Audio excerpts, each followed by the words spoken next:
Welcome!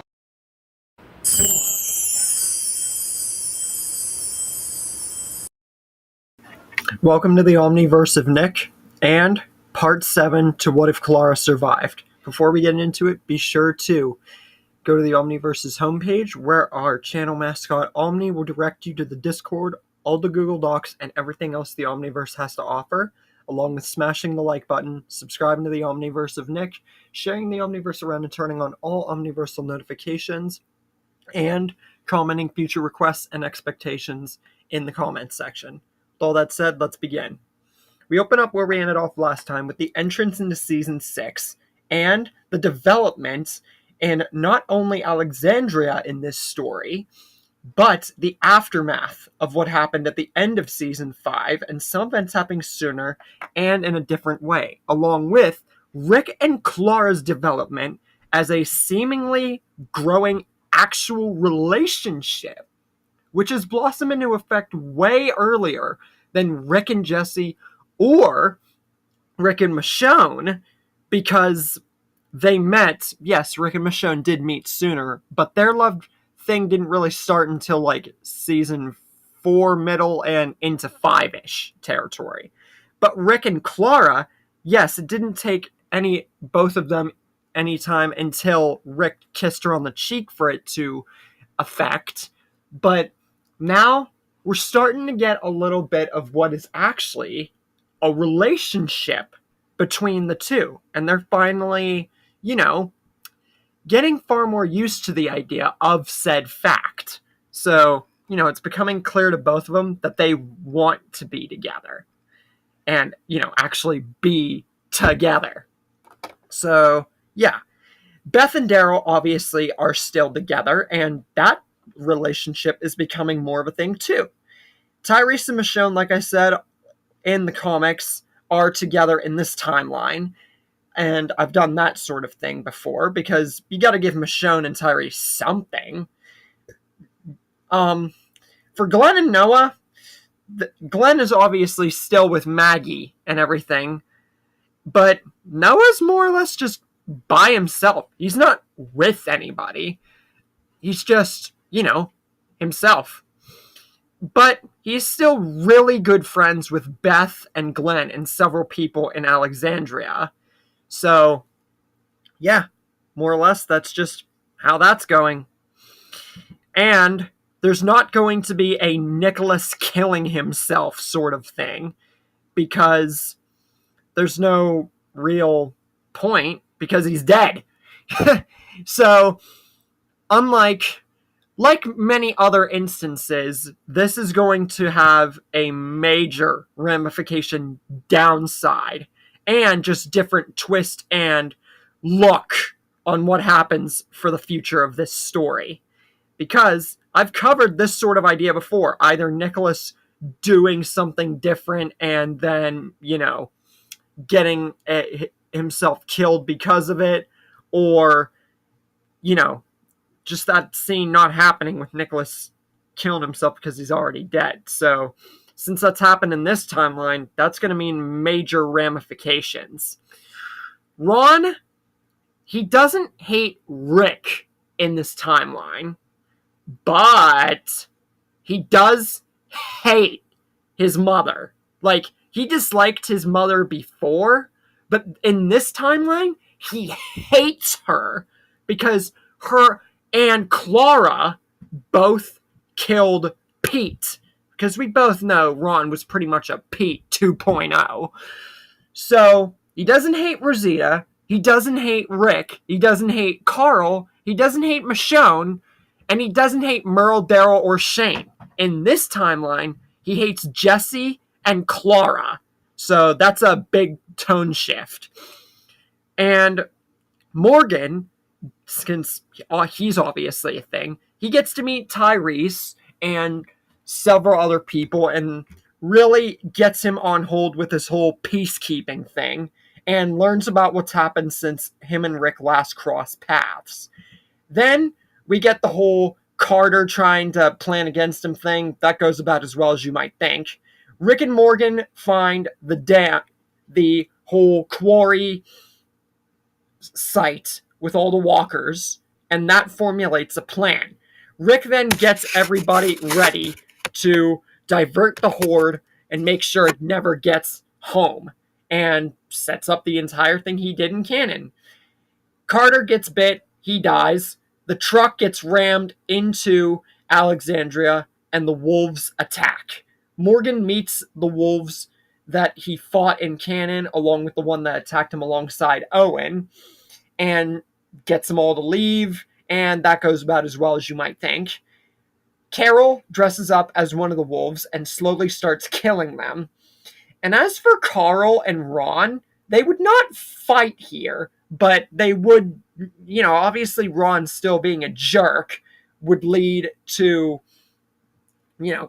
some development with the whole Carl and Enid thing. But since he's not after him in this timeline, the most Ron does is just be rude to him.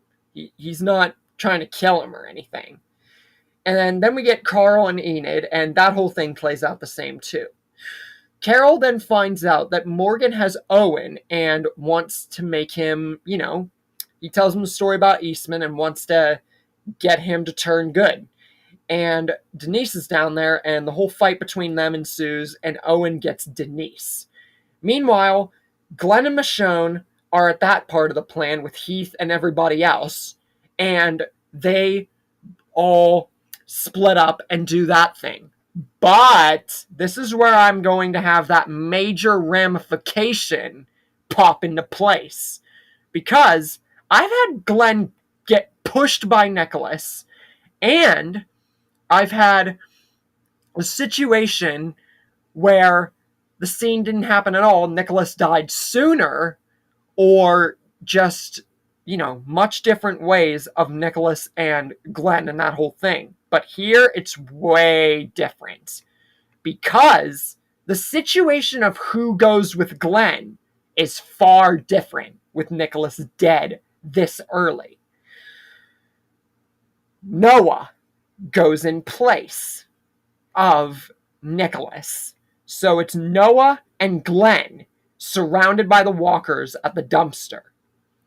Glenn knows that they're out of rounds, and even if one of them were to jump down and feed themselves to the walkers, only one of them could get out unscathed. And it would take a miracle for the other one to get out. And they can't climb or get around or do anything like that, because then they'd risk a fatal fall or just getting ripped to pieces anyway. So Glenn knows there's only one surefire way that he can see to it that at least one of them lives. And he says, Noah, you got to take a chance here, man. I'm not letting you go down with me. And he jumps down and feeds himself to the walkers. He jumps right on top of all of them, giving a very separated time for Noah to get into the dumpster. But he tries to save Glenn. He doesn't want him to die too, but it's too late. Glenn is instantly swarmed by the walkers that fell down, and one surrounding them all. And Noah has no choice. He has to let go. A polar opposite of the canon timeline, where Glenn had to let go of the fact that Noah was dying, and now Noah has to let go of the fact that Glenn is dying. So, with that said, Noah has to accept the fact he can't save Glenn, and he goes off. He gets under the dumpster, and before you know it, he manages to escape the walkers.